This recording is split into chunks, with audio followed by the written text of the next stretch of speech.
Hey everyone, and welcome to English with Miss V. Today's topic is all about the future tense. Now, although there are loads of different ways to talk about the future, we are going to be starting with the very basic of future tense so that you can start with a strong foundation, okay? It's so important to understand how to talk about the future in English, especially when you are making promises, making plans, or predictions. So tune in. This is an essential lesson. All right, guys, let's talk about the basic rule. This is the basic rule. We use will. What do we use? Will to talk about the future. All right, I'm just going to will. W-I-L-L, will. Okay? We use will. This is the key word for the lesson. We use will to talk about the future. Now, here's the formula when using will. Here's the formula. Subject plus will plus verb. Now, the verb must be in the base form. Base form means it is the simplest way of using that verb, okay? So, for example, if I'm trying to say dance, okay? Dance, that word is in base form. The base word is dance. I will dance.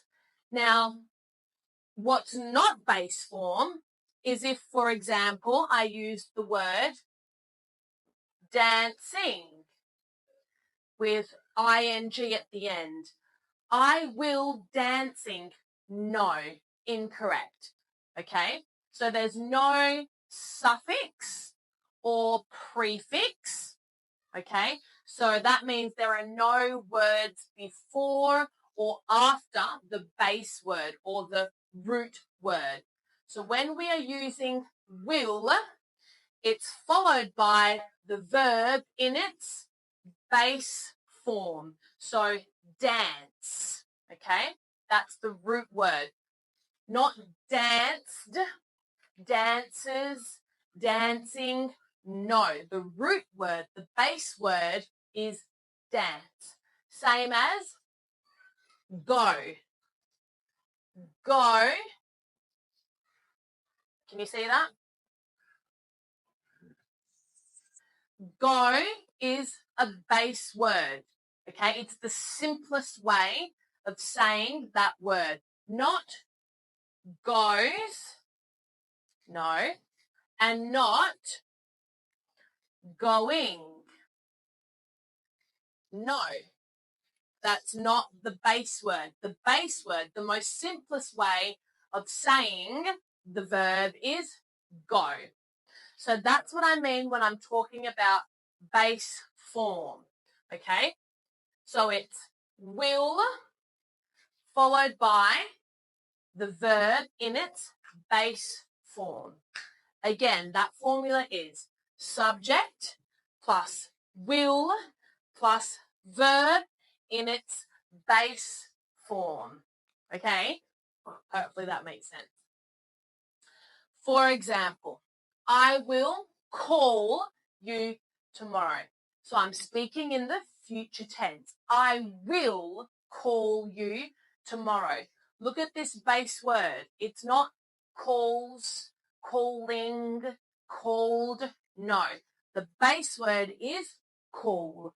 I will call you tomorrow. I is the subject. Will. Call is the verb in its base form. I will call you tomorrow. Another example. She will visit her parents next week. She is the subject. will. Visit is the verb in its base form, not visiting, not visits, not visited, visit. The word in its base form. Okay. They will travel to Italy next summer. And that is true, by the way. They will travel. I will travel to Italy next summer. All right. So they is the subject. Will travel is the verb in its base form. Write these down, study them, and maybe you can highlight where you see the formula. So you can highlight I for the subject, highlight will because that's the future tense, and call, the verb in its base form. So you can highlight these, write them down, study them so that you never forget. All right, using will for the future, which is what we're doing. So we use will to talk about. So when do we use will? We use will when we're talking about plans. For example, I will go to the cinema tomorrow. And I'm sorry, it's cut off. It is what it is. I will go to the cinema tomorrow. I'm making a plan. That's something I'm going to do. I will go to the cinema tomorrow. We use will when we're making predictions. It will be sunny next week. Okay? It's a prediction. Next week, it will be sunny. If you're watching the weather, they use will a lot when they're predicting the weather. It will rain tomorrow. It will be sunny next week. Okay? So it's a prediction. And lastly, decisions made in the moment. So you're making a split-second decision in that moment. For example, I'm thirsty. I will get some water. Okay? That's a decision in the moment. I'm tired. I will go to bed. Okay? So I made the decision in the moment. So I use will. I will get some water. Okay? So it's still in the future because it's something you haven't done yet, but you will do it. But you're making the decision in that moment. Okay? So again, I'm thirsty. I will get some water. Now, I left this blank because I wanted to explain something very quickly to you. So really listen for this one. So I'm going to explain to you, I will becomes I'll. Let me explain. So I will.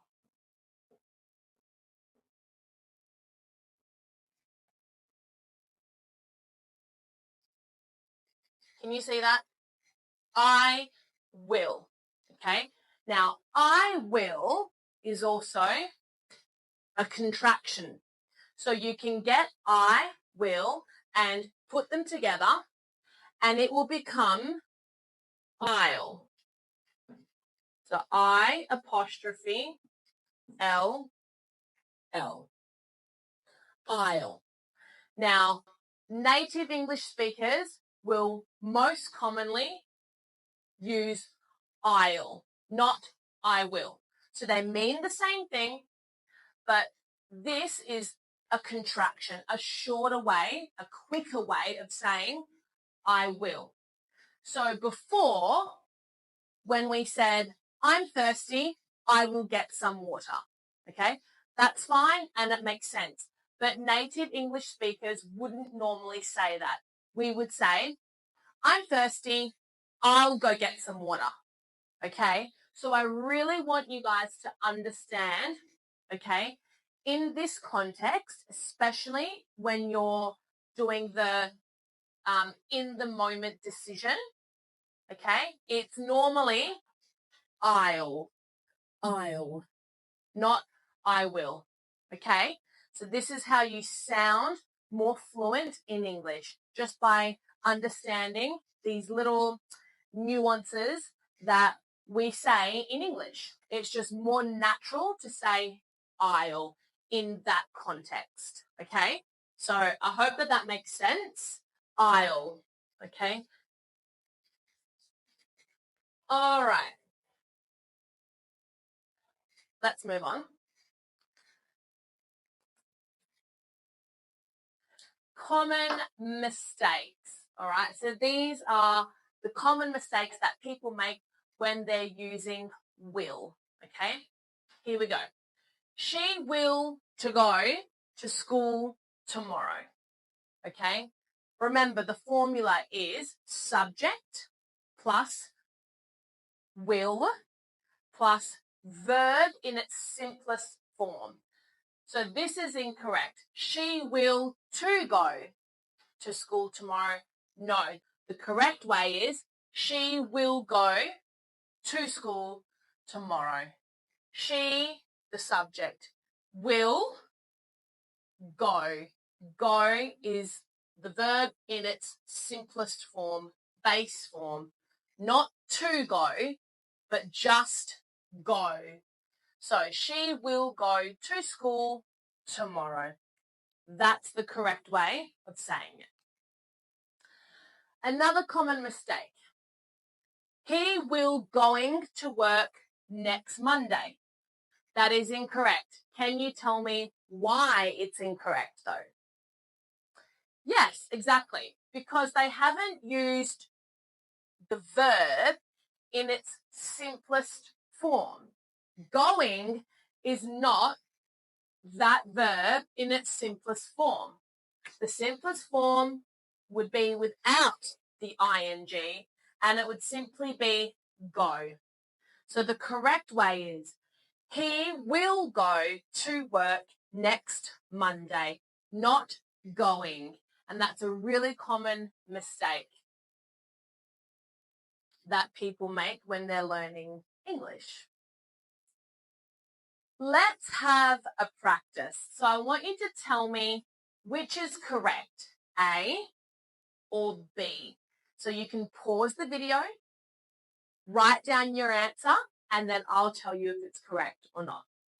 So, I will help you with your homework, or I will help you with your homework. What's the correct answer? Is it A or B? If you wrote down B, you are correct. B is the correct answer, okay? What was wrong with this one? Helps is incorrect, okay? That's not the base word, the base form of the verb. Not helps, but help, okay? Help is the base of that verb. So we say, I will help you with your homework, not I will helps. No. All right. The next one. They will eat dinner at 7 p.m. or they will eating dinner at 7 p.m. Which is correct? Is it A or B? Write down your answer, pause the video, and we'll mark it together. All right, guys, if you said that A is correct, then you're correct. The answer is A. They will eat dinner at 7 p.m. Not they will eating. No. And it's for the same reason as before. Get rid of ing. Ing at the end of this word means that it's not the base of that verb. Okay? It's not the base form. Not eating, not eats, but simply eat. Eat is the simplest form of the word eat. Okay? Eating, eats. Eat is the simplest way. So we say they will eat dinner at 7 p.m. Give yourself a tick if you got that correct. Challenge mode. All right, so your task is to write 3 sentences about your future using will, okay? And, so write 3 sentences about your future using will. For example, next weekend, I will go to the beach. So have a go at writing down 3 sentences using will. Hopefully you all wrote down that formula at the beginning, which was this: subject plus will plus verb in base form. So I hope you all wrote that formula down in big letters, highlighted it. That will really help you when it comes to doing your challenge, okay? So always refer back to this and double check. Have I used the verb in its base form? If not, go back and change it because chances are it doesn't make sense. That brings us to the end of today's lesson, everybody. Hopefully now you understand how to use this basic future tense when you're talking about making plans or predictions. If you'd like to book your one-on-one lesson with me, Miss V, then go ahead and click on the link in the description. Remember, guys, that practice makes progress.